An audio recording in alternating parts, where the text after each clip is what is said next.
Hi అండి. Welcome to story book audio. ఈ కథ మీకు నచ్చినట్లయితే సబ్స్క్రైబ్ చేసుకోండి. కాలం గిర్రున తిరిగింది.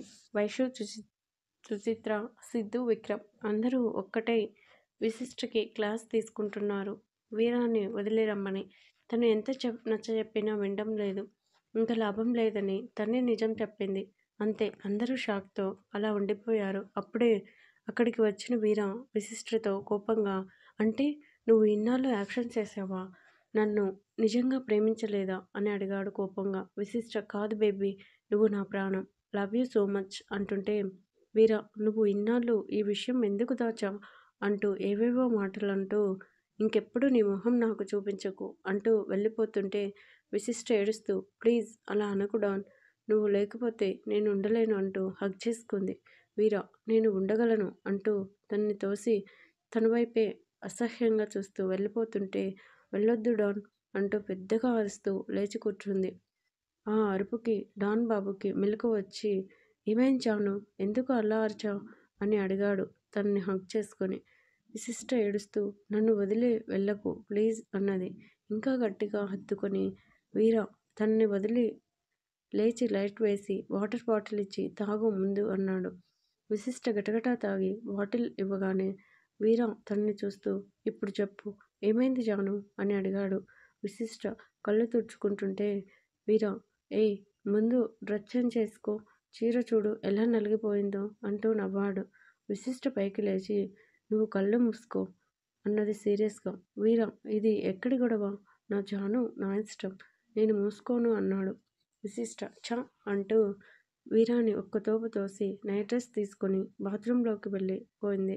5 నిమిషాల తర్వాత ఫ్రెష్గా బయటకు వచ్చిన విషిని చూసి వీరా నవ్వుతూ, ఇందాక కుమిలిపోయిన టమాటాలాగా అయిపోయావు, ఇప్పుడు ఫ్రెష్ యాపిల్ లాగా ఉన్నావు అంటూ తనని దగ్గరకు తీసుకుని, మళ్ళీ మొదలు పెడదామా అంటూ గడ్డం మీద కొరికాడు. విశిష్ట, డాన్, నిన్ను ఒక్కటి అడుగుతా, నిజం చెప్తావా అని అడిగింది. వీరు, అది నువ్వు అడిగే క్వశ్చన్ను బట్టి ఉంటుంది. విశిష్ట, ఫ్యూచర్లో ఎప్పుడైనా నా మీద విపరీతమైన కోపం వస్తే ఏం చేస్తావు అని అడిగింది తన వైపు చూస్తూ. వీర, ఇది ఇందాక వచ్చింది, ఏం చేశాను, కామ్గా పడుకున్నాను, ఆ తర్వాత కంట్రోల్ తప్పాను అంటూ బుగ్గ మీద ముద్దు పెట్టాడు.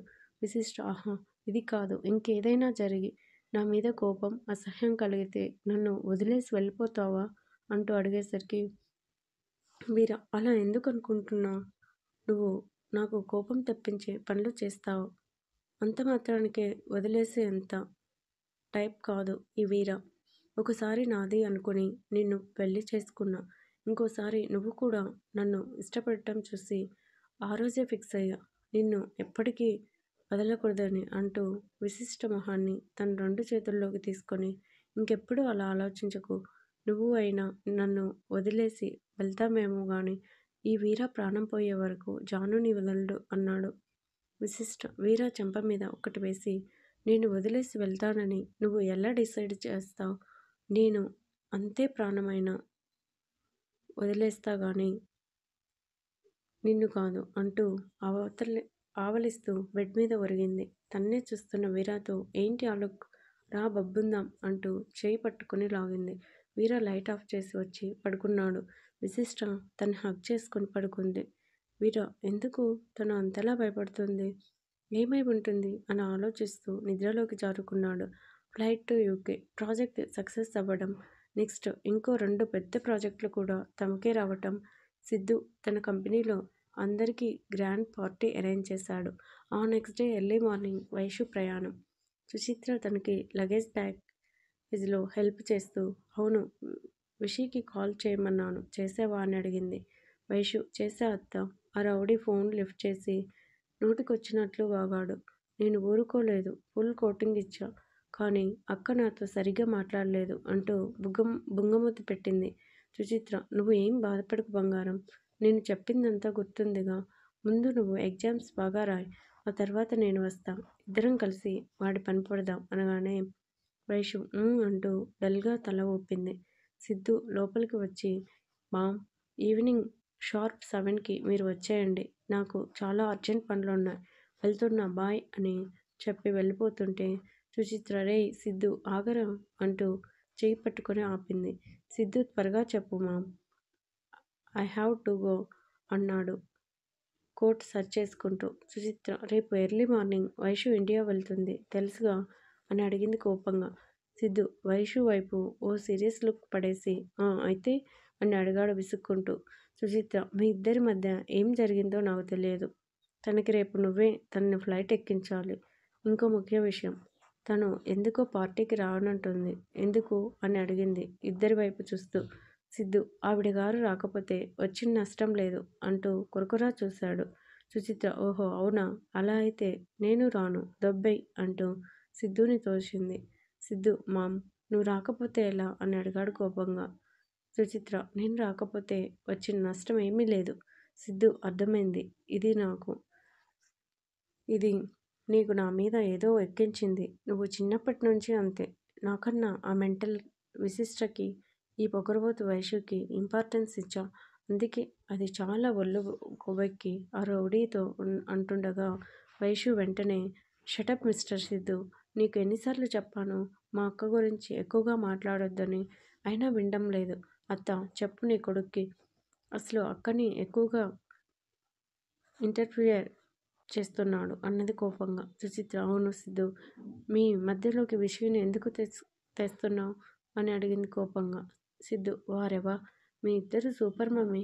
మొన్నటిదాకా విషయాన్ని ఆ రౌడీ నుంచి ఎలా విడదీయాలి అని నాతో ప్లాన్ వేయించారు. ఆ మేడం వాడిని హస్బెండ్గా యాక్సెప్ట్ చేస్తే లేదు కానీ, వాడిని రోడ్డు మీద హగ్ చేసుకుంటే లేదు కానీ, నేను ఆవిడని ఒక్క మాట అంటే నా మీద పడిపోతున్నారు. అసలు ఇదంతా కాదు మమ్మీ. ఇది ఏం చేసిందో నేను నీకు డాడీకి చెప్పలేదు అంటూ వైషు వైపు కోపంగా చూశాడు. వైషు ఏం చేశాను చెప్పు అంటూ సిద్ధుని గట్టిగా తోసింది. సిద్ధు వెళ్ళి తలుపుకి తగిలాడు. అప్పుడే అక్కడికి వచ్చిన సురేంద్ర ఇదంతా చూసి ఏం జరుగుతుంది, నేను తెలుసుకోవచ్చా అని అడిగాడు అందరి వైపు చూస్తూ. సుచిత్ర సూరి నువ్వు ఎందుకు వచ్చావు, పిలిస్తే నేనే వచ్చేదాన్నిగా అంటూ కవర్ చేయబోతుంటే Surendra Suchi I am asking what's happening here అన్నాడు సీరియస్గా. వైషు మామ నేను ఆ రోజు నీకు ఓపెన్ అంటూ చెప్తుండగా సిద్ధు తన ఫోన్ తీసి విషిరాల ఫోటో చూపించి ఇదిగో ఇదే మా గొడవకు కారణం అన్నాడు. అది చూసి సురేంద్ర మీ ముగ్గురికి ఒకసారి వార్నింగ్ ఇచ్చా, అయినా వినడం లేదు. ఈ ఫోటోలో విశిష్టని చూస్తేనే అర్థమవుతుంది తను ఎంతో సంతోషంగా ఉందో. అయినా మీరు వినకపోతే ఛ అంటూ కోపంగా చూసి వెళ్ళిపోయాడు. సుచిత్ర సురేంద్ర వెనకే వెళ్ళింది. సిద్ధు హే యూ డెవిల్, నీ గురించి డాడ్కి ఎందుకు చెప్పలేదో తెలుసా, ఆయన హెల్త్ బాగోలేదని. వైషు ఓ అవునా, నువ్వు చెప్పకపోయినా నేను ఇప్పుడే చెప్తా అంటూ వెళ్ళిపోతుంటే సిద్ధు తనని గట్టిగా లాగాడు. ఆ ఫోర్స్కి వైషు వెళ్ళి బెడ్ మీద పడింది. సిద్ధు నా సాహసాన్ని పరీక్షించకు అంటూ వేలు చూపించి వెళ్ళిపోయాడు. పార్టీలో అందరూ ఫుల్గా ఎంజాయ్ చేస్తున్నారు. సురేంద్ర మాత్రమే వచ్చాడు. ఆఫీస్ సెకండ్ ఫ్లోర్లో పార్టీ జరుగుతుంది. షాన్ వచ్చి మైక్ తీసుకొని ladies and gentlemen, may I have your attendance please అనగానే అందరూ కామ్గా తన వైపు చూశారు. షాన్ సురేంద్ర వైపు చూస్తూ సార్ మీరు పర్మిషన్ ఇస్తే వైష్ణవి మేడం మీకు ఒక వీడియో చూపించమన్నారు అనగానే సోనా వనమాలి ఒకరినొకరు చూసుకున్నారు కంగారుగా. సిద్ధు నో నీడ్, అవసరం లేదు అన్నాడు సీరియస్గా. సురేంద్ర సిద్ధు నువ్వు ఆగు, షాన్ యూ క్యారీ ఆన్ అనగానే సిద్ధు వీడియో ప్లే చేశాడు. ఆఫీస్ రిసెప్షన్ దగ్గర వెంకటరమణ అంకుల్ ఆయనతో పాటు ఇంకో అతను వచ్చి ఏదో మాట్లాడుతున్నారు. 10 నిమిషాల తర్వాత సోనా వచ్చి వాళ్ళ దగ్గర ఏదో తీసుకుంది.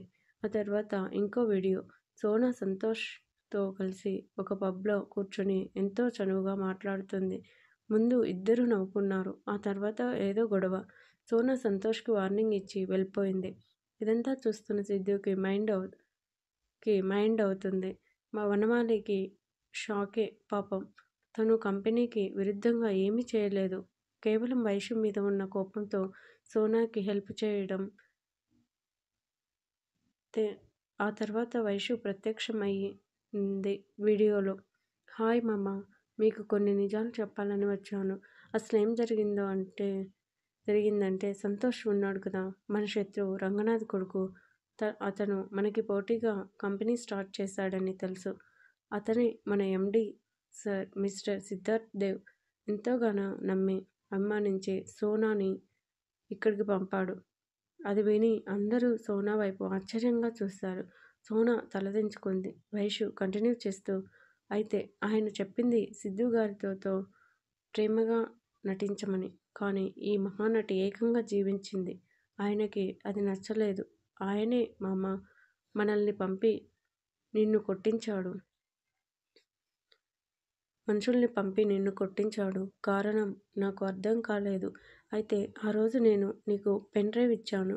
ఈ సోనా నేను ఎంత వద్దంటున్నా కూడా కావాలని నన్ను ప్రాజెక్ట్లో ఇన్వాల్వ్ చేస్తుంటేనే డౌట్ వచ్చింది. బట్ తన టాలెంట్ చూసి నేనే ఆశ్చర్యపోయాను. వర్క్ హలేక్ వనమాలి సార్ టీం 10 days తీసుకుంటే సోనా తన టీంతో 1 weekలో కంప్లీట్ చేయించింది. అది తన టాలెంట్. తను సిద్ధు గారిని లవ్ చేసింది. బట్ సార్ రిజెక్ట్ చేశారు అని చెప్పి ఆపింది. సురేంద్రకి కోపం పీక్స్కి వెళ్తుంది. వైషు, నేను అనుకోకుండా సిద్ధు గారి లైఫ్లోకి వచ్చాను. ఒకవేళ మా అక్క వచ్చి ఉంటే ఏం ప్లాన్ వేసేదో కానీ నేను ఆఫీస్కు వరకు రావటం ఫ్యూచర్ ఎండి అని విని తట్టుకోలేకపోయింది. ఏరికోరి నన్ను తన టీంలోకి తీసుకుంది. ముందు నన్ను కామెంట్ చేస్తే నా రేంజ్లో డోస్ ఇచ్చా. ఆ తర్వాత నన్ను కావాలని ప్రాజెక్ట్లోకి ఇన్వాల్వ్ చేసింది. తను ఎంతో కష్టపడి కంప్లీట్ చేసిన ప్రాజెక్ట్లో కోడింగ్ మార్చి నన్ను అందరి ముందు దోషిగా చేయాలని చూసింది. అయితే ఇక్కడ ఒక లాజిక్ మిస్ అయింది. నేను దొరికితే దోషి ఓకే, బట్ తను దొరికితే కంపెనీ నుంచే కాదు, ఇలాంటి ఫ్రాడ్ చేసినందుకు తనకి ఎక్కడా జాబ్ దొరకని ఎలా పోయింది. అసలు తనే కోడింగ్ మార్చిందని మీ అందరికీ తెలియాలి కదా.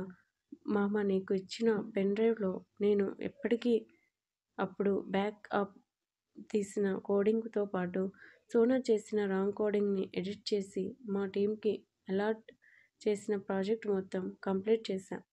ఆ రోజు నిన్ను సంతోష్ మనుషులు అటాక్ చేయగానే ఆ పెన్ డ్రైవ్ కింద పడిపోయింది. అప్పుడే నేను మాట్లాడిన వెంకటరమణ అంకుల్ అది చూసి తీసుకుని నేను రామ్స్లో వర్క్ చేస్తానని అప్పుడే చెప్పా. సో ఆయన వాళ్ళ అల్లుడిని తీసుకొని వచ్చి మరీ నా కోసం ఎంక్వైరీ చేస్తే నేను ఇస్తానని తీసుకుని నా దాకా రానివ్వకుండా తనే ఆ పెన్ డ్రైవ్లో డేటా కాపీ చేసి తనే మొత్తం చేసినట్లు సిద్ధు గారి ముందు జీవించింది. ఒకవేళ తను చేయకపోతే ఆ పెన్ డ్రైవ్ నాకే ఇచ్చేది కదా. అక్కడ దొరికిపోయింది. నాకు ఆయనే స్వయంగా కాల్ చేయబట్టి సోనా గురించి మొత్తం ఎంక్వైరీ చేశా. అలా ఆమె ఎవరో తెలిసింది. అది జరిగింది. నేను ఎగ్జామ్ కోసం ఇండియా వెళ్ళిపోతున్నా. ఇంకెప్పుడు ఇక్కడికి రాను. వెళ్లే ముందు నేను దోషిగా వెళ్ళటం విచ్ నాట్ గుడ్. అందుకే ఈ వీడియోతో మీ ముందుకు వచ్చా అన్నది.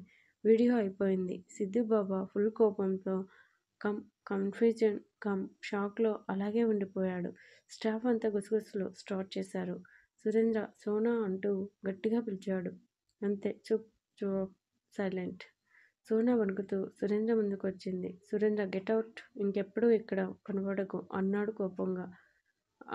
అవమానంతో వెళ్తున్న సోనాతో సిద్ధు, సోనా ఆగు అని పిలిచాడు. తను ఆగగానే సిద్ధు, షాన్ అంటూ పిలిచాడు. షాన్ వచ్చి ఎస్ సార్ అనగానే సిద్ధు తనకి ఏదో చెప్పాడు. షాన్ వెళ్ళి 10 నిమిషాల తర్వాత ఒక కంపెనీ లెటర్ హెడ్తో వచ్చాడు. సిద్ధు సైన్ చేసి సోనా చేతికిచ్చి, ఇంకెప్పుడు నాకు ఎదురుపడకు, నీకు ఇక్కడే కాదు వరల్డ్లో ఎక్కడా జాబ్ రాదు అంటూ అసహ్యంగా చూశాడు. సోనా అవమానంతో వెళ్ళిపోయింది. సిద్ధుకి వైషునే కళ్ళ ముందు మెదులుతుంది. పాపం, తను చెప్పాలని ట్రై చేసింది. షిట్, నేను వినలేదు అనుకుంటూ సురేంద్రతో, డాడ్ ఇంక వెళ్దామా అని అడిగాడు. సురేంద్ర ఓకే అని బయలుదేరాడు. దారిలో ఏం మాట్లాడకుండా కామ్గా డ్రైవ్ చేస్తున్న సిద్ధుతో సురేంద్ర, సిద్ధు, ఇవాళ జరిగింది చూస్తే నీలో విక్రమ్ కనిపించాడు. తను ఆవేశంలో ఏం మాట్లాడతాడో తెలియదు. నీకు కొన్ని విషయాలు చెప్పాలి అంటూ జెట్ కాయిల్ తీసుకున్నాడు. మా పెళ్లి తర్వాత నేను విక్రమ్ కలిసి చిట్ ఫండ్ కంపెనీ స్టార్ట్ చేశాం. అప్పటికి విక్రమ్కి ఇంకా పెళ్లి కాలేదు. మా పెళ్ళి అయిన సంవత్సరాలకి రామ్ పుట్టాడు. మీ అమ్మకి రామ్ అనే లోకం. తనని చూసి ఎంతో మురిసిపోయేది. వాడి ధ్యాసలో ఒక్కొక్కసారి నన్ను కూడా పట్టించుకునేది కాదు అంటూ నవ్వాడు సురేంద్ర. రామ్ ఎప్పుడూ నవ్వుతూనే ఉండేవాడు. ఎవరు అంకుల్? మా పేరునా? విక్రమ్ కూడా రామ్ని నిమిషం కూడా వదిలేవాడు కాదు. మా కంపెనీ కూడా మంచి ప్రాఫిట్స్తో ముందుకు వెళ్తోంది. మీ అమ్మమ్మ ఊరి వాళ్ళ ద్వారా ఈ సంతోష్ వాళ్ళ నాన్న రంగనాథ్ మా ఆఫీస్లో జాయిన్ అయ్యాడు. రామ్ పుట్టిన 2 సంవత్సరాలకి నువ్వు పుట్టావు. వాడు శ్రీరామ్ దేవ్, నువ్వు సిద్ధార్థ్ దేవ్. ఇంకా విక్రమ్ అయితే మీ ఇద్దరిని ప్రాణం కన్నా ఎక్కువ చూసుకునేవాడు. నీ ఫస్ట్ బర్త్డే దగ్గరకు వస్తుంది. ఒకరోజు బ్యాంక్ నుంచి వస్తున్న రంగనాథ్ని ఎవరో కొట్టి 50 లక్షలు కొట్టేశారు. ఇప్పుడు మనం వేలో పోదాం. జరిగింది తెలియగానే విక్రమ్, సురేంద్ర హడావిడిగా హాస్పిటల్కి వెళ్ళారు.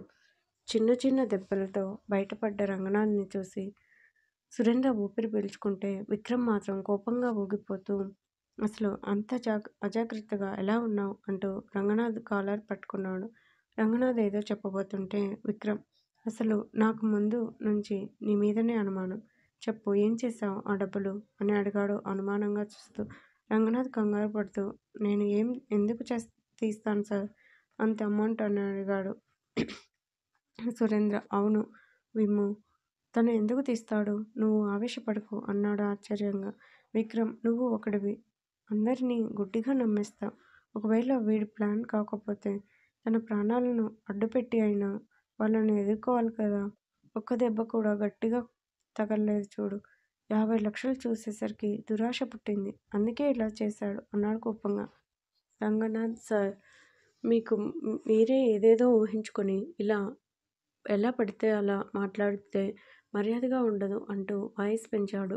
విక్రమ్ చూడరా, నువ్వు వీడి మీద జాలి పడుతున్నావు. వీడేమో తన బుద్ధి బయట పెట్టాడు అంటూ సురేంద్ర వైపు చూశాడు. రంగనాథ్ కోపంగా లేచి విక్రమ్ని ఒక తోపు తోసేసరికి వెళ్ళి డోర్కి తగిలి రక్తం కారింది. సురేంద్ర రంగనాథ్ అంటూ తన వైపు వెళ్తుంటే విక్రమ్ సూరి ఆగు, ఇంకా వీడితో మాటలు అనవసరం అంటూ సురేంద్రని తీసుకుని వెళ్ళిపోయాడు. ఆ తర్వాత రంగనాథ్ మీద కేసు పెట్టి జైల్లో వేయించారు.